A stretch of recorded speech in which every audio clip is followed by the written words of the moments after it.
Hi, good morning friends. ಎಲ್ಲರೂ ಹೇಗಿದ್ದೀರಿ? ನಾನು ಸೂಪರ್ ಆಗಿದ್ದೀನಿ. ನೀವು ಕೂಡ ಚೆನ್ನಾಗಿದೆ ಅಂತ ಅಂದ್ಕೊಳ್ತಾ ವೆಲ್ಕಮ್ ಬ್ಯಾಕ್ ಟು ಆಜ್ಞಾಪೈ ಕನ್ನಡ ಲಾಗ್ ಚಾನಲ್. ಈಗ ವಿಡಿಯೋ ಸ್ಟಾರ್ಟ್ ಮಾಡ್ತಾ ಇದ್ದೇನೆ ಫ್ರೆಂಡ್ಸ್. 6:40. ಇವತ್ತು ಮಳೆ, ಹೊರಗಡೆ ಜೋರು ಮಳೆ, ಹಾಗೆ ವಾಕಿಂಗ್ ಹೋಗಲಿಲ್ಲ. ಸ್ವಲ್ಪ ಲೇಟಾಗಿ ಎದ್ದೆ, ಕರೆಂಟ್ ಇರಲಿಲ್ಲ. ಅನ್ನಕ್ಕೆ ಇಟ್ಕೊಂಡೆ ಕುಕ್ಕರಲ್ಲಿ. ಆಮೇಲೆ ಮೊಗ್ಗೆಕಾಯಿ ಕಡುಬು ನಿನ್ನೆ ಮಾಡಿಟ್ಟಿದ್ದಿಲ್ಲ ರಾತ್ರಿ, ಇವತ್ತು ಸ್ವಲ್ಪ ಬಿಸಿ ಮಾಡ್ಲಿಕ್ಕಂತ ಇನ್ನೊಮ್ಮೆ ಸ್ವಲ್ಪ ಬಿಸಿ ಮಾಡ್ಕೊಳ್ಳಿಕ್ಕೆ ಇಟ್ಕೊಂಡಿದ್ದೆ. ಇವತ್ತು ಕರೆಂಟ್ ಇಲ್ಲ, ಚಟ್ನಿ ಇಲ್ಲ. ಈಗ ತೆಳ್ಳು ಬೆಲ್ಲನೂ ಇದಕ್ಕೆ ಚೆನ್ನಾಗಾಗ್ತದೆ ತಿನ್ನಲಿಕ್ಕೆ. ಚಟ್ನಿ ಮಾಡಿದ್ರೆ ಅಂದರೆ ಕರೆಂಟ್ ಬಂದು ಚಟ್ನಿ ಮಾಡೋದು, ಇಲ್ಲಾಂದರೆ ಹಾಗೆ ತೆಳ್ಳು ಬೆಲ್ಲ ಹಾಕೊಂಡು ತಿನ್ನೋದು. 6:40 ಮಳೆ ಬೇರೆ ಇತ್ತು ಬೆಳಿಗ್ಗೆ ಎದ್ದ ತಕ್ಷಣ, ಹಾಗಾಗಿ ವಾಕಿಂಗ್ ಹೋಗಿಲ್ಲ. ಈಗಲೂ ಸ್ವಲ್ಪ ಮಳೆ ಬರ್ತಾ ಇದೆ. ಛತ್ರಿ ತಗೊಂಡು ಹೋಗೋದಾ ವಾಕಿಂಗ್ಗೆ ಅಥವಾ ಇವತ್ತು ಬೇಡನಾ ಅಂತ ವಿಚಾರ ಮಾಡ್ತಾ ಇದ್ದೇನೆ.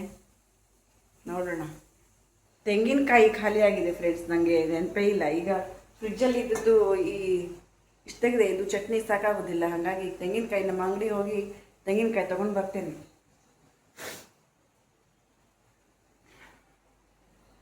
ಗುಂಡಿ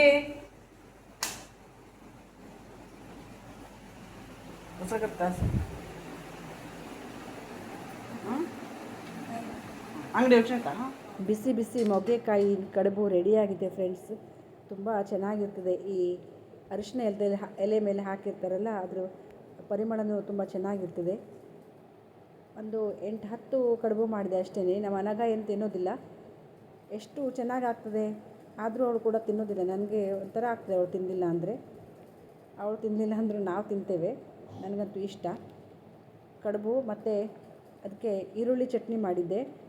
ಕರೆಂಟ್ ಬಂದಿತ್ತು ಫ್ರೆಂಡ್ಸ್, ಹಾಗಾಗಿ ಚಟ್ನಿ ಆಯಿತು, ರೆಡಿ ಆಯಿತು. ನೋಡಿ, ಮೊಗ್ಗೆಕಾಯಿ ಕಡುಬು. ನಿನ್ನೆವರೆಗೂ ಮಳೆ ಇಲ್ಲ ಅಂತಿದ್ದೆ ಅಲ್ಲ, ಇವತ್ತು ನೋಡಿ ನಮ್ಮ ಕಡೆ ಜೋರು ಮಳೆ ಬೀಳ್ತಾ ಇದೆ. ನಿನ್ನೆ ರಾತ್ರಿಯಿಂದ, ನಿನ್ನೆ ರಾತ್ರಿ ಅಲ್ಲ, ನಿನ್ನೆ ಸಂಜೆಯಿಂದನೂ ಜೋರು ಮಳೆ. ಬೀಳಲಿ, ಎಷ್ಟು ಬೇಕೋ ಅಷ್ಟು ಬೀಳಲಿ. ಯಾಕಂದರೆ ಮಳೆ ಬೇಕಾಗಿತ್ತು. ಮಳೆ ಇಲ್ಲ ಅಂತಲೇ ಎಲ್ರಿಗೂ ಬೇಜಾರಾಗಿತ್ತು. ಹಾಗಾಗಿ ತುಂಬ ಖುಷಿ ಮಳೆ.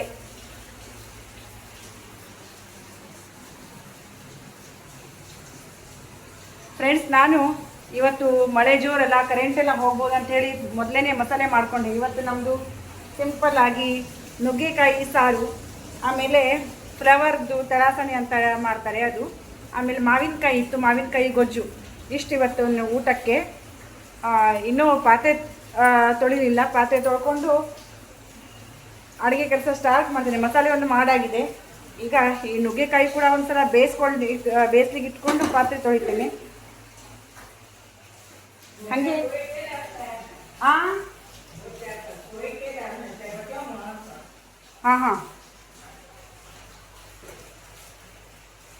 ಹಾಗೆ ಫ್ಲವರಿಗೆ ಒಂದ್ಸಲ ಬಿಸಿ ನೀರು ಹಾಕ್ಕೊಂಡು ಅರಿಶಿನ ಉಪ್ಪು ಹಾಕಿಟ್ಟಿದ್ದಾರೆ. ಬಿಸಿನೀರು ಕಾಸಿ ಹಾಕಿಬಿಡ್ತೇನೆ. ಚೆನ್ನಾಗಿ ನೆನಿಲಿ. ಹುಳ ಉಪ್ಪುಡಿ ಎಲ್ಲ ಇದ್ದರೆ ಹೋಗಲಿ. ಇಲ್ಲ, ಇದು ಚೆನ್ನಾಗಿದೆ. ಅದಕ್ಕೆ ಹುಳ ಇಲ್ಲ ಇರಬೇಕು. ಆದರೂ ಅದಕ್ಕೆ ನೀರು ಹಾಕೋದು, ಬಿಸಿನೀರು ಹಾಕೋದು ಇದ್ದೇ ಇದೆಯಲ್ಲ, ಏನು ಇಲ್ಲದೇ ಇರಲಿ, ಅದೊಂದು ರೂಢಿ. ಸೊ ಈಗ ಬೇಗ ಕೆಲಸ ಮಾಡ್ಕೊಳ್ಳೋಣ ಫ್ರೆಂಡ್ಸ್. ನಾನು ಫ್ಲವರಿಗೆ ಹಾಕಲಿಕ್ಕೆ ನೀರು ಕಾಯಿಸ್ಲಿಕ್ಕೆ ಇಟ್ಕೊಂಡೆ. ಈ ಕಡೆ ಪಾತ್ರೆ ತಿಕ್ಕಿಟ್ಟಿದ್ದೆ, ತೊಳಿತೇನೆ ಈಗ. ಯಾಕಂದರೆ ಇವತ್ತು ಅಡುಗೆ ಕೆಲಸ ಮೊದಲು ಮಾಡ್ಕೊಳ್ಬೇಕು ಅಂತ ಬೇಗ ಮಸಾಲೆ ಮಾಡ್ಕೊಂಡಿದ್ದೆ ಅಲ್ಲ. ನುಗ್ಗೆಕಾಯಿ ಬೇಯಿಸ್ಲಿಕ್ಕೆ ಇಟ್ಕೊಂಡೆ. ಇದ್ರ ಜೊತೆಗೆ ಆಲೂಗಡ್ಡೆ ಹಾಕಿದ್ರು ತುಂಬ ಚೆನ್ನಾಗಿರ್ತಿತ್ತು. ಆಲೂಗಡ್ಡೆ ಇರಲಿಲ್ಲ, ಹಾಗಾಗಿ ಹಾಕಲಿಲ್ಲ. ನೀರು ಕಾಯಿತು, ಅದನ್ನ ಫ್ಲವರಿಗೆ ಹಾಕಿದೆ ಫ್ರೆಂಡ್ಸ್. ಬಿಸಿ ಬಿಸಿ ಬಿಸಿ ನೀರು, ಏನೇ ಇದ್ದರೂ ಎಲ್ಲ ಮಟಾಶ್ ಆಗಿ ಹೋಗಬೇಕು. ನುಗ್ಗೆಕಾಯಿ ಫ್ರೆಂಡ್ಸ್, ನಾನು ಈಗ ಬಟ್ಟೆ ನೆನೆಸ್ಲಿಕ್ಕೆ ಹೋಗ್ತಾ ಇದ್ದೇನೆ. ಯಾಕೆ ಗೊತ್ತಾ, ಬೆಳಿಗ್ಗೆ ಬಿಸಿಲಿದ್ರೆ ಬೇಗ ನೆನೆಸ್ತೇನೆ, ಯಾಕಂದರೆ ಬಿಸಿಲಿಗೆ ಒಣಗ್ತದೆ ಅಂಥೇಳಿ. ಇವತ್ತು ಮಳೆನೇ ಅಲ್ಲ, ಹಾಗಾಗಿ ಸ್ವಲ್ಪ ಲೇಟಾಗಿಯೇ ನೆನೆಸಿದೆ. ಯಾಕಂದರೆ ಸ್ನಾನ ಮಾಡೋಕ್ಕಿಂತ ಮೊದಲು ಬಟ್ಟೆ ತೊಳೆದು ಆಮೇಲೆ ಸ್ನಾನ ಮಾಡಲಿಕ್ಕಾಗ್ತದಿಲ್ಲ ಅಂತ ಹೇಳಿ ಅಷ್ಟು ಬೇಗ ಇವತ್ತು ನೆನೆಸಲಿಲ್ಲ. ಹಾಗೆ ಕಿಚನಿಗೆ ಬಂದು ನುಗ್ಗೆಕಾಯಿ ಕೂಡ ಬೆಂದಿತ್ತು, ಅದಕ್ಕೆ ಉಪ್ಪು ಹಾಕ್ಕೊಂಡೆ. ಇದು ಹುಣಸೆ ಹಣ್ಣು ಹಾಕಿರಲಿಲ್ಲ ಮಸಾಲೆಗೆ, ಹಾಗಾಗಿ ನಾನು ಕೋಕಮ್ ಹಾಕ್ಕೊಂಡೆ, ಅಂದರೆ ಹುಳಿ ಸೊಪ್ಪು ಹಾಕ್ಕೊಂಡೆ. ಜುಮ್ಮನಕಾಯಿ ಹಾಕಿರುವಂತಹ ಇದು ಜುಮ್ಮನಕಾಯಿ ಹಾಕಬೇಕು ಈ ಸಾರಿಗೆ. ಸಾರಿಗೆ ಮಸಾಲೆ ಕೂಡ ಹಾಕ್ಕೊಂಡಾಯಿತು. ಸ್ವಲ್ಪ ದಪ್ಪಕ್ಕೆ ರುಬ್ಬಿದೆ, ಹಾಗಾಗಿ ಸ್ವಲ್ಪ ನೀರು ಹಾಕ್ಕೊಂಡು ತೆಳ್ಳಗೆ ಮಾಡಿಕೊಂಡೆ. ರಾತ್ರಿ ತನಕ ಅದು ದಪ್ಪನೇ ಆಗ್ತದೆ, ಅದು ಕುದಿ ಬಂದ ತಕ್ಷಣ ದಪ್ಪ ಆಗ್ತದೆ. ಹಾಗೆ ಜುಮ್ಮನಕಾಯಿ ಜಜ್ಜಿ ಅದನ್ನು ಕೂಡ ಹಾಕ್ಕೊಂಡೆ. ನಿನ್ನೆ ಆಗಿರೋ ಇನ್ಸಿಡೆಂಟಿಂದ ನನಗೆ ಏನು ಓಪನ್ ಇಡಲಿಕ್ಕೆ ಹೆದರಿಕೆ ಆಗ್ತಾಯಿದೆ, ಆದರೆ ಯಾವಾಗಲೂ ಹಾಗೆ ಓಪನ್ ಇಡೋದಿಲ್ಲ. ನಿನ್ನೆ 1-2-3 ಸೆಕೆಂಡಲ್ಲಿ ಆ ಥರ ಆಗೋಯ್ತು. ಅದು ಆಗಬೇಕಂತ ಇತ್ತು, ಹಾಗೆ ಆಯಿತು. ಇನ್ನು ಮುಂದೆ ಹಾಗೆ ಆಗಲ್ಲ ಫ್ರೆಂಡ್ಸ್. ನೋಡಿ, ಇದು ಮಾವಿನಕಾಯಿ ಗೊಜ್ಜಿಗೆ ಮಾವಿನಕಾಯಿ ಸ್ವಲ್ಪ ಅಂದರೆ ಹಣ್ಣಾಗ್ಲಿಕ್ಕೆ ಬಂದಿತ್ತದು, ಇದನ್ನ ಬೇಯಿಸಿ ಇಟ್ಕೊಂಡಿದ್ದಾಗಿದೆ. ಅದಕ್ಕೆ ಗೊಜ್ಜು ಮಾಡಬೇಕೀಗ. ಗೊಜ್ಜು ಈಗ ಫ್ಲವರ್ ಇದೆಲ್ಲ, ಫ್ಲವರನ್ನ ಬಿಸಿನೀರಲ್ಲಿ ಎಲ್ಲ ಹಾಕಿ ಈಗ ತೊಳೆದು ಚೆನ್ನಾಗಿ ಹೀಗೆ ನೀರೆಲ್ಲ ಬಸ್ದು ಇಟ್ಟಿದ್ದೇನೆ. ಈಗ ಒಗ್ಗರಣೆ ಹಾಕ್ಕೊಳ್ಬೇಕು. ಒಗ್ಗರಣೆ ಹಾಕ್ಕೊಂಡ್ರೆ ಇವತ್ತಿನ ಅಡುಗೆ ಕೆಲಸ ಪೂರ್ತಿ ಮುಕ್ತಾಯ. ಫ್ಲವರ್ ಪಲ್ಯ ಮಾಡಲಿಕ್ಕೆ ಒಂದು ಎಣ್ಣೆ ಹಾಕ್ಕೊಂಡೆ ಒಂದು ಪಾತ್ರೆಯಲ್ಲಿ. ಆಮೇಲೆ ಸಾಸಿವೆ, 1-2 ಸ್ಪೂನಷ್ಟು ಸಾಸಿವೆ ಹಾಕ್ಕೊಂಡೆ. ಸಾಸಿವೆ ಸಿಡಿದ ನಂತರ ಅದಕ್ಕೆ ಸ್ವಲ್ಪ ಹಿಂಗನ್ನು ಸೇರಿಸ್ಕೊತೀನಿ. ಹಿಂಗು ಸ್ವಲ್ಪ ಅಷ್ಟೇ ಹಿಂಗನ್ನು ಸೇರಿಸ್ಕೊಂಡು ಆಯಿತು. ಅದನ್ನು ಫ್ಲವರ್ ಪಲ್ಯಗೆ ಒಗ್ಗರಣೆ ಹಾಕಾಯಿತು. ಸ್ವಲ್ಪ ನೀರು ಹಾಕಿ ಲೋ ಫ್ಲೇಮ್ ಮಾಡಿ ನಾನು ಈಗ ಬೇರೆ ಕೆಲಸಕ್ಕೆ ಹೋಗ್ತೇನೆ. ಅಂದರೆ ಕಪಾಟೆಲ್ಲ ಕ್ಲೀನ್ ಮಾಡ್ಕೊಳ್ತೇನೆ, ಮತ್ತು ಟಿಪಾಯಿ ಗ್ರೋಸರೀಸ್ ಇಡೋ ಕಪಾಟೆಲ್ಲ ಕ್ಲೀನ್ ಮಾಡಿಕೊಂಡು ಆಮೇಲೆ ಎಲ್ಲ ಕಪಾಟ್ಗಳನ್ನ ಒಂದ್ಸಲ ಕ್ಲೀನಾಗಿ ಒರೆಸ್ಕೊಂಡೆ. ಇದು ಗ್ರೋಸರೀಸ್ ಇಡೋ ಕಪಾಟ್ ಕೂಡ ಒರೆಸ್ಕೊಂಡಿದ್ದಾಯಿತು. ಫ್ರೆಂಡ್ಸ್, ರೆಸಿಪಿನ ಶೇರ್ ಮಾಡಿ ಅಂತಿರಲ್ಲ, ಹಾಗಾಗಿ ರೆಸಿಪಿನ ಶೇರ್ ಮಾಡ್ಕೊಳ್ತಿದ್ದೇನೆ ವಿಡಿಯೋದಲ್ಲಿ. ತರಾಸನೆ ಆಗ್ತಾಯಿದೆ. ಈ ಕಡೆ ಅನ್ನ ಬಿಸಿ ಮಾಡ್ಕೊಳ್ಳಿಕ್ಕೆ ಇಟ್ಟಿದ್ದೆ, ಅನ್ನ ಬಿಸಿ ಕೂಡ ಆಯಿತು. ಫ್ಲವರ್ ಬೆಂದಿದೆ. ಈಗ ಸ್ವಲ್ಪ ಉಪ್ಪು, ರುಚಿಗೆ ತಕ್ಕಷ್ಟು ಉಪ್ಪನ್ನು ಅಡುಗೆ ಕೆಲಸ ಹಾಕ್ಕೊಂಡೆ, 1-2 ಸ್ಪೂನಷ್ಟು. ನುಗ್ಗೆಕಾಯಿ ಸಾರಾಗಿದೆ, ಅನ್ನ ಆಗಿದೆ, ಫ್ಲವರ್ ಪಲ್ಯ ಕೂಡ ಆಗಿದೆ, ಮಾವಿನಕಾಯಿ ಗೊಜ್ಜು ಅದು ಮಿಕ್ಸ್ ಮಾಡ್ರಾಯಿತು ಮಸಾಲೆಗೆ. ಅದು ಆಗ್ತದೆ 1-10 ನಿಮಿಷದಲ್ಲಿ. ನಾನೀಗ ನೆಲ ಒರೆಸ್ಕೊಂಡು ಬರ್ತೇನೆ. ಬಟ್ಟೆ ನೆನೆ ಹಾಕಿದೆ ಇವತ್ತು. ನೆಲ ಒರೆಸಿ ಬಟ್ಟೆ ಒಕ್ಕೊಂಡು ಬಂದು ಸ್ನಾನ ಮಾಡಿ ಊಟ ಮಾಡೋದು. ಫ್ರೆಂಡ್ಸ್, ಇದು ನೋಡಿ ಜಾಯಿಕಾಯಿ ಪತ್ರಿ, ನಿಮಗೆಲ್ಲ ಗೊತ್ತಿರಬಹುದು. ನಾನು ಈ ಪತ್ರಿ ಎಲ್ಲ ತೆಗೆಯೋದು ಅಪರೂಪ, ಯಾಕಂದರೆ ನಮ್ಮ ಮನೇಲಿ ತರೋದು ಕೂಡ ಅಪರೂಪ. ನನ್ನ ಹಸ್ಬೆಂಡ್ ಸ್ವಲ್ಪ ತೊಗೊಂಡು ಬಂದಿದ್ದರು, ನಮ್ಮ ಅತ್ತೆ ಒಂದು 3/4 ಭಾಗದಷ್ಟು ಅವರೇ ತೆಗೆದಿದ್ದು ಸಿಪ್ಪೆನ. ಒಂದು ಸ್ವಲ್ಪ ಇತ್ತು, ಅದನ್ನ ನಾನು ತೆಗೆದೆ. ಎಷ್ಟು ಚೆನ್ನಾಗಿ ಕಾಣಿಸ್ತಿಲ್ವಾ ಜಾಯಿಕಾಯಿ ಮತ್ತು ಪತ್ರಿ? ತುಂಬ ಚೆನ್ನಾಗಿರ್ತದೆ ನೋಡಲಿಕ್ಕೆ. ನೋಡಿ ಎಷ್ಟು ಖುಷಿ ಆಗ್ತದೆ. ಕೆಂಪು ಜಾಯಿಕಾಯಿ ಪತ್ರಿ. ಈ ಜಾಯಿಕಾಯಿ ಕೂಡ ಹಸಿ ಇದೆ, ಅದು ಕೂಡ ಚೆನ್ನಾಗಿ ಕಾಣಿಸ್ತದೆ. ಹಾಗೆ ಒರೆಸ್ಬೇಕಂತ ಹೇಳಿ ಅಂದ್ಕೊಂಡಿದ್ದೆ. ನಮ್ಮ ಅತ್ತೆ ಎಲ್ಲ ಚೀಲದಲ್ಲಿ ತೆಗೆದಿಡ್ತಾ ಇದ್ದರು. ಹಾಗೆ ನೆಲ ಒರೆಸ್ಕೊಳ್ಳೋಣ ಅಂತ ಬಂದೆ. ಟೈಮ್ ಈಗ 1 ಗಂಟೆ ಆಯಿತು. ಈಗ ನೆಲ ಒರೆಸ್ಕೊಳ್ತಿದ್ದೇನೆ ಫ್ರೆಂಡ್ಸ್. ಇಷ್ಟೇ ಹೊತ್ತಾಗ್ತದೆ ನನಗೆ ಡೈಲಿ ಒರೆಸ್ಕೊಳ್ಳಿಕ್ಕೆ. ಎಲ್ಲ ಕೆಲಸ ಮಾಡಿ ಒರೆಸ್ಕೊಳ್ಳಿಕ್ಕೆ ಇಷ್ಟೇ ಹೊತ್ತಾಗ್ತದೆ. ಡೈಲಿ ರೂಟೀನನ್ನು ನಿಮಗೆ ನಾನು ತೋರಿಸ್ತಾ ಇದ್ದೀನಿ. ವಿಶೇಷ ಏನೂ ಇಲ್ಲ ಅಂದರೂ ಕೂಡ ಡೈಲಿ ರೂಟೀನನ್ನು ನಿಮಗೆ ತೋರಿಸೋದು ನನಗೆ ಖುಷಿ ಆಗ್ತದೆ, ಎಲ್ಲ ಶೇರ್ ಮಾಡ್ಕೊಳ್ಳಿಕ್ಕೆ. ಬನ್ನಿ ಫ್ರೆಂಡ್ಸ್, ಈಗ ಒರೆಸ್ಕೊಳ್ಳೋದು, ಆಮೇಲೆ ಬಟ್ಟೆ ಒಗೆಯೋದು, ಆಮೇಲೆ ಸ್ನಾನ ಮಾಡ್ಕೊಂಡು ಬರೋದು, ಇಷ್ಟೇ ಕೆಲಸ. ಎಷ್ಟು ಮಳೆ ಮೋಡ ಆಗಿದೆ ನೋಡಿ. ಈಗ ಬಟ್ಟೆ ಒಗಿಬೇಕು, ನಾನು ಬಟ್ಟೆ ಒಗಿಬೇಕು. ಸ್ಕೂಲಲ್ಲಿ ನೋಡಿ ಊಟಕ್ಕೆ ಬಿಟ್ಟಿದ್ದಾರೆ, ಮಕ್ಕಳೆಲ್ಲ ಊಟ ಮಾಡ್ಕೊಂಡು ಹೊರಗೆ ಬಂದಿದ್ದಾರೆ. ಬೇಗ ಬಟ್ಟೆ ಒಗೆದು ಬರ್ತೇನೆ.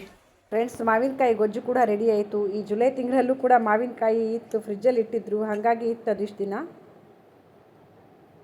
ಹಾಗೆ ನಾನು ಬಟ್ಟೆ ಒಕ್ಕೊಂಡು ಬಂದೆ ಅಲ್ಲ, ಅದನ್ನ ಇವತ್ತು ಡ್ರೈಯರಿಗೆ ಹಾಕಿ ಒಣಗಿಸ್ಬೇಕು. ಇಲ್ಲಾಂದರೆ ಅದು ಒಣಗೋದೇ ಇಲ್ಲ, ಬಿಸಿಲಿಲ್ಲ ಅಲ್ಲ. ಇವತ್ತು ಮಳೆ ಸ್ಟಾರ್ಟ್ ಆಗಿದೆ.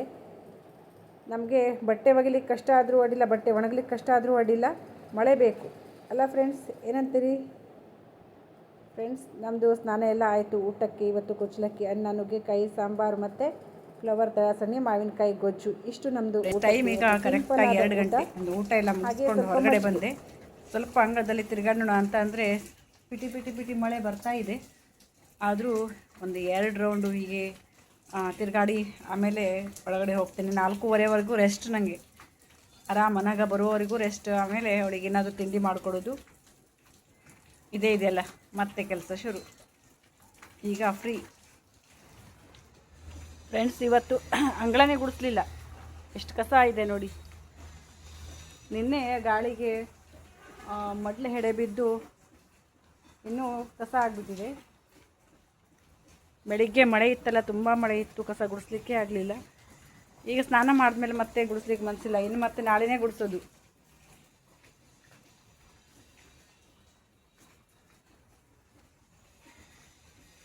ಮಳೆ ನಿಂತಿದೆ.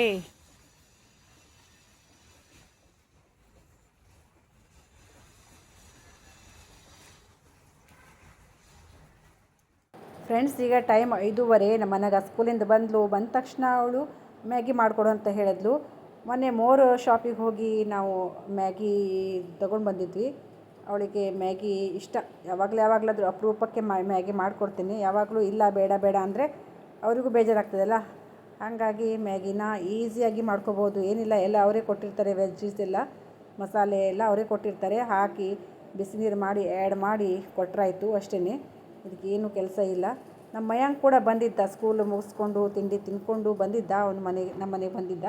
ಅವನು ಡೈಲಿ ಬರ್ತಾನೆ ಅಕ್ಕನ ಜೊತೆ ಮಾತಾಡಲಿಕ್ಕೆ. ಸ್ವಲ್ಪ ಹೊತ್ತು ಇದ್ದು ಆಮೇಲೆ ಹೋಗ್ತಾನೆ. ಹೇಗೂ ಮ್ಯಾಗಿ ರೆಡಿಯಾಗಿದೆ ನೋಡಿ, ಸೂಪರ್ ಆಗಿದೆ. ಆದರೆ ನನಗೆ ಸ್ವಲ್ಪನೂ ಇಷ್ಟ ಇಲ್ಲ. ನಾನು ಯಾವತ್ತೂ ಮ್ಯಾಗಿ ತಿನ್ನೋದೇ ಇಲ್ಲ. ಅವಳು ನನಗೆ ಒತ್ತಾಯ ಮಾಡ್ತಾಳೆ, ಸ್ವಲ್ಪ ತಿನ್ನು ಅಂತ. ನಾ ಅವಳಿಗೆ ಬೈತೇನೆ, ನನಗೆ ಬೇಡ ನೋಡಿ. ಅಪರೂಪಕ್ಕೆ ಇದೆಂಥದ್ದು ಕೊರಿಯನ್ನೋ ಏನೋ ಮ್ಯಾಗಿ ಅಂತೆ. ಅವಳು ಮೋರು ಹೋದಾಗ ತೊಗೊಂಡು ಬಂದಿದ್ದು ಪ್ಯಾಕೆಟ್ ಮಾಡಿಕೊಡು ಅಂತ ಹೇಳಿದ್ಲು. ಅಪರೂಪಕ್ಕಲ್ವಾ, ಅಪರೂಪಕ್ಕೆ ಮಾಡಿಕೊಡ್ತೀನಿ ಯಾವಾಗಲಾದರೂ, ಮಕ್ಕಳು ಇಷ್ಟಪಡ್ತಾರೆ ಅಂತ ಹೇಳಿ. ಮಯಾಂಕ್ ಕೂಡ ಬಂದಿದ್ದಾನೆ ನೋಡಿ. ಅವ್ನು ಸ್ಕೂಲ್ ಬಿಟ್ಟು ಬಂದ ತಕ್ಷಣ ತಿಂಡಿ ತಿನ್ಕೊಂಡು ಬೇಗ ಬಂದ ಅಕ್ಕನ ಜೊತೆ ಮಾತಾಡಲಿಕ್ಕೆ. ಮ್ಯಾಗಿ ರೆಡಿಯಾಗಿದೆ. ಇಬ್ಬರು ಮಕ್ಕಳಿಗೂ ಮ್ಯಾಗಿ ಕೊಟ್ಟೆ. ಅವರು ತುಂಬ ಇಷ್ಟಪಟ್ಕೊಂಡೇ ತಿಂದರು. 6:30 ಫ್ರೆಂಡ್ಸ್. ನಮ್ಮ ಮನೆಗ ಸ್ಟಡಿ ಕೂತ್ಕೊಂಡಿದ್ದಾಳೆ. ಫ್ರೆಂಡ್ಸ್, ಸ್ಟಡಿ ಮಾಡ್ತಾ ಇದ್ದಾಳೆ. 7:15. ಈಗ 7:15 ಆಯಿತು. ಅನ್ನ ಬಿಸಿ ಮಾಡಲಿಕ್ಕೆ ಇಟ್ಕೊಂಡೆ. ಫ್ರಿಜ್ಜಲ್ಲಿದ್ದ ಹಾಲು ತೆಗೆದಿಟ್ಟೆ. ಮತ್ತು ನೋಡಿ, ರವೆ ನೆನೆಸಿದೆ. ಇದು ಉಪ್ಪಿಟ್ಟು ರವೆ ನೆನೆಸಿದೆ. ಯಾಕಂದರೆ ಅದನ್ನ ಒಂದು ಸ್ವಲ್ಪ 10-15 ನಿಮಿಷ ನೆನೀಲಿ. ಆಮೇಲೆ ಅದನ್ನ ರುಬ್ಕೊಂಡು ದೋಸೆ ಮಾಡ್ಕೊತೀನಿ. ರವೆ ದೋಸೆ ಸೂಪರಾಗಿರುತ್ತೆ. ಇವತ್ತು ನುಗ್ಗೆಕಾಯಿ ಸಾರಲ್ಲ, ಆ ನುಗ್ಗೆಕಾಯಿ ಸಾರಿಗೆ ಅದು ನೆಂಚ್ಕೊಂಡು ತಿಂದರೆ ತುಂಬ ಟೇಸ್ಟಿಯಾಗಿರ್ತದೆ. ಅದಕ್ಕೆ ನಾನು ರಾತ್ರಿ ಮತ್ತು ನಾವೇನು ಊಟ ಮಾಡೋದಿಲ್ಲ, ಹಾಗಾಗಿ ರವೆ ದೋಸೆನೇ ಮಾಡ್ಕೊಡ್ಬೇಕಂತ ಅಂದ್ಕೊಂಡೆ. ಫ್ರೆಂಡ್ಸ್, ಇವತ್ತು ಏನು ವಿಶೇಷ ಇಲ್ಲ ವ್ಲಾಗಲ್ಲಿ. ಯಾಕಂದರೆ ಎಲ್ಲೂ ಹೋಗಿಲ್ಲ, ಏನು ಬಂದಿಲ್ಲ. ಇದೇ ನಾನು ಡೈಲಿ ರೂಟೀನನ್ನು ಅಷ್ಟೇ ತೋರಿಸಿದ್ದೆ. ನನ್ನ ವ್ಲಾಗಲ್ಲಿ ಯಾವಾಗಲೂ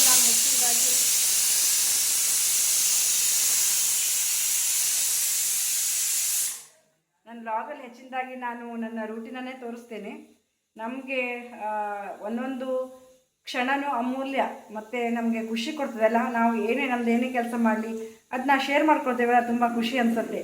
ಅದರಲ್ಲೂ ನಾನು ಈಗ ವ್ಲಾಗ್ ಸ್ಟಾರ್ಟ್ ಮಾಡಿದ್ದೀನಲ್ಲ, ನಾನು ಎಲ್ಲ ಪ್ರತಿಯೊಂದನ್ನು ಶೇರ್ ಮಾಡ್ಕೊಳ್ಳೋದು, ರೆಸಿಪೀಸನ್ನು ಶೇರ್ ಮಾಡ್ಕೊಳ್ಳೋದು, ನನ್ನ ಡೈಲಿ ರೂಟೀನನ್ನು ಶೇರ್ ಮಾಡ್ಕೊಳ್ಳೋದು ತುಂಬ ಖುಷಿ ಆಗ್ತದೆ ನನಗೇನು ಆ ದಿನ ವಿಶೇಷ, ಈ ದಿನ ವಿಶೇಷ ಅಂತ ಏನಿಲ್ಲ, ಡೈಲಿ ವಿಶೇಷನೇ. ಯಾಕಂದರೆ ನಮ್ಮದು ಒಂದೊಂದು ಕೆಲಸನೂ ವಿಶೇಷವಾಗಿ ಇರ್ತದೆ. ಅದು ನಾವು ಮನಸ್ಸು ಕೊಟ್ಟು ಮಾಡಿರ್ತೇವಲ್ಲ, ಹಾಗಾಗಿ. ರವೆ ನೆನೆಸಿ ಒಂದು 20 ನಿಮಿಷ ಆಗಿತ್ತು. ಈಗ ಅದಕ್ಕೆ ರುಬ್ಕೊಳ್ಳೋಣ ಅಂತ ಒಳಗೆ ಬಂದೆ. ಇದಕ್ಕೆ ಬೇರೆ ದಿನ ಆದರೆ ನಾನು ಕಾಯಿ ತುರಿ ಎಲ್ಲ ಹಾಕ್ತಿದ್ದೆ. ಇವತ್ತು ನನಗೆ ಕಾಯಿ ತುರಿ ಹಾಕೋದು ಬೇಡ ಅನಿಸ್ತು. ಕಾಯಿ ತುರಿ ಹಾಕಿದ್ರೆ ತುಂಬ ಮೆತ್ತಗೆ ಆಗ್ತದೆ, ಅದು ಬೇಡ ಅಂಥೇಳಿ ಹಾಗೆ ರುಬ್ಕೊಳ್ಳೋಣ ಅಂತ ರುಬ್ಕೊಂಡೆ. ಸ್ವಲ್ಪ ನೀರು ಹಾಕ್ಕೊಂಡು ರುಬ್ಕೊಂಡೆ ಅಷ್ಟೇ. ರವೆ ಚೆನ್ನಾಗಿ ನೆಂದಿತ್ತು, ಹಾಗೆ ಚೆನ್ನಾಗಿ ನೆನೆಬೇಕು. ಹಾಗೆ ನೈಸಾಗಿ ರುಬ್ಕೊಂಡೆ.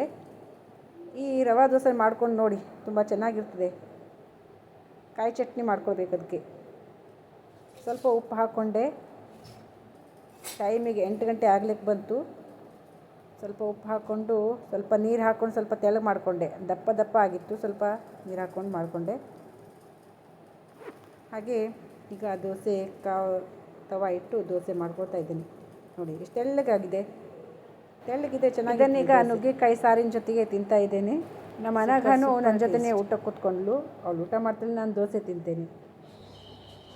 ಕಿಚನ್ ಕೆಲಸ ಎಲ್ಲ ಮುಗಿಸ್ಕೊಂಡೆ. ಸ್ವಲ್ಪ ನೆಗಡಿ ಆದಂಗಾಗಿತ್ತು 2 ದಿನದಿಂದ. ಸ್ವಲ್ಪ ಸೀನ್ ಬರೋದು ಮತ್ತು ಕಣ್ಣಲ್ಲಿ ನೀರು ಬರೋದು ಈ ಥರ ಆಗ್ತಾ ಇತ್ತು. ನನಗೆ ಗೊತ್ತಾಯಿತು ಥಂಡಿ ಆಗೋ ಲಕ್ಷಣ ಇದೆ, ನೆಗಡಿ ಆಗೋ ಲಕ್ಷಣ ಇದೆ ಅಂತ. ಹಾಗಾಗಿ ಸ್ಟೀಮ್ ತೊಗೊಳ್ತಾ ಇದ್ದೇನೆ ಫ್ರೆಂಡ್ಸ್. ರಾತ್ರಿ ಮಲಗೋಕ್ಕಿಂತ ಮೊದಲು ಒಂದ್ಸಲ ಸ್ಟೀಮ್ ತೊಗೊಂಡ್ರೆ ಆರಾಮಾಗ್ತದೆ. ಉಸಿರಾಟಕ್ಕೆಲ್ಲ ಸ್ವಲ್ಪ ಉಸಿರಾಡಲಿಕ್ಕೆ ಸ್ವಲ್ಪ ಆರಾಮಾಗ್ತದೆ. ಮೂಗು ಕಟ್ಟಿದೆ, ಹಾಗಾಗಿ ಈ ಸ್ಟೀಮ್ ತೊಗೊಂಡ್ರೆ ಸ್ವಲ್ಪ ಚೆನ್ನಾಗಾಗ್ತದಲ್ಲ. ಹಾಗಾಗಿ ಈ ಕೊರೋನಾ ಟೈಮಲ್ಲಿ ತೊಗೊಂಡ್ರೆ ಸ್ಟೀಮರ್ ಇದು. ಆವಾಗ ಮನೆ ಮಂದಿ ಎಲ್ಲರೂ ಕೂಡ ಸ್ಟೀಮ್ ತೊಗೊಳ್ತಿದ್ರು ಹೆದರಿಕೆಯಾಗಿ. ಡೈಲಿ ಸ್ಟೀಮ್ ತೊಗೊಂಡು 5-5 ನಿಮಿಷ ಸ್ಟೀಮ್ ತೊಗೊಳ್ತಿದ್ರು. ಸ್ವಲ್ಪ ತಲೆನೋವು ಕೂಡ ಇದೆ ಫ್ರೆಂಡ್ಸ್ ನನಗೆ. ಹಾಗಾಗಿ ಸ್ವಲ್ಪ ಕಾಳಜಿ ತೊಗೊಳ್ಳೋಣ ಅಂಥೇಳಿ. ಆರೋಗ್ಯವೇ ಭಾಗ್ಯ ಅಲ್ಲ. ಸ್ವಲ್ಪ ಹಬೆ ತೊಗೊಂಡ್ರೆ ಉಸಿರಾಡಲಿಕ್ಕೆಲ್ಲ ಆರಾಮಾಗ್ತದೆ. ಒಂದು 5-10 ನಿಮಿಷ ಅಷ್ಟೇ. 2 ಬೆನಿಫಿಟ್ಸ್ ಇದೆ ಈ ಸ್ಟೀಮ್ ತೊಗೊಳ್ಳೋದ್ರಿಂದ. ಒಂದು ನೆಗಡಿನೂ ಕಡಿಮೆ ಆಗ್ತದೆ ಮತ್ತು ಸ್ಕಿನ್ ಕೇರ್ ಕೂಡ ಮಾಡ್ಕೊಳ್ಬೋದು ಇದರಿಂದ. ಸ್ಕಿನ್ ಗ್ಲೋ ಆಗ್ತದಂತೆ. ಅದನ್ನು ನಾನು ಯಾವಾಗಲೂ ನೆಗಡಿ ಆದಾಗ ಮಾತ್ರ ನನಗೆ ನೆನಪಾಗೋದು ಸ್ಟೀಮರದ್ದು. ಯಾವಾಗಲೂ ನೆನಪೇ ಆಗೋದಿಲ್ಲ ಅದು. ಸ್ಕಿನ್ ಕೇರ್ ಮಾಡೋದು ಆ ಕಡೆ ಇರಲಿ, ನೆನಪೇ ಆಗೋದಿಲ್ಲ. ಸ್ಟೀಮ್ ತಗೊಂಡೆ, ಹಾಯ್ ಅನಿಸ್ತು ಒಂದು ಸ್ವಲ್ಪ. ಮೊನ್ನೆಯಿಂದನೇ ಸ್ವಲ್ಪ ತಲೆನೋವು ಮತ್ತು ಬೆಳಿಗ್ಗೆ ಸೀನ್ ಬರೋದೆಲ್ಲ ಇತ್ತು. ಮತ್ತು ಥಂಡಿ ಸ್ಟಾರ್ಟ್ ಆಗೋದು ಅಂತ ಮೊದಲೇ ಕೇರ್ ತೊಗೊಳ್ಬೇಕಂತ ಮೊದಲೇ ಸ್ಟೀಮ್ ತೊಗೊಂಡ್ಬಿಟ್ಟೆ. ಅಬ್ಬಾ ಫ್ರೆಂಡ್ಸ್, ಕಿಚನ್ ಕೆಲಸ ಎಲ್ಲ ಮುಗೀತು, ಸ್ಟೀಮ್ ಎಲ್ಲ ತೊಗೊಂಡಾಯಿತು. ಇಲ್ಲಿಗೆ ವಿಡಿಯೋನ ಎಂಡ್ ಮಾಡ್ತೀನಿ ಇವತ್ತಿನ ವ್ಲಾಗನ್ನು. ವಿಡಿಯೋ ಹೇಗಾಯಿತು, ಇಷ್ಟ ಆಯಿತಾ ಅಂತ ಲೈಕ್ ಮಾಡಿ. ಇಷ್ಟ ಆದರೆ ಲೈಕ್ ಮಾಡಿ, ಶೇರ್ ಮಾಡಿ, ಕಮೆಂಟ್ ಮಾಡಿ, ಚಾನಲ್ನ ಸಬ್ಸ್ಕ್ರೈಬ್ ಮಾಡಿಕೊಂಡು ನೋಡಿ. ಏನೇ ತಪ್ಪುಗಳಿದ್ದರೂ ಕಮೆಂಟ್ ಮೂಲಕ ತಿಳಿಸಿ. ಬಾಯ್, ಗುಡ್ ನೈಟ್.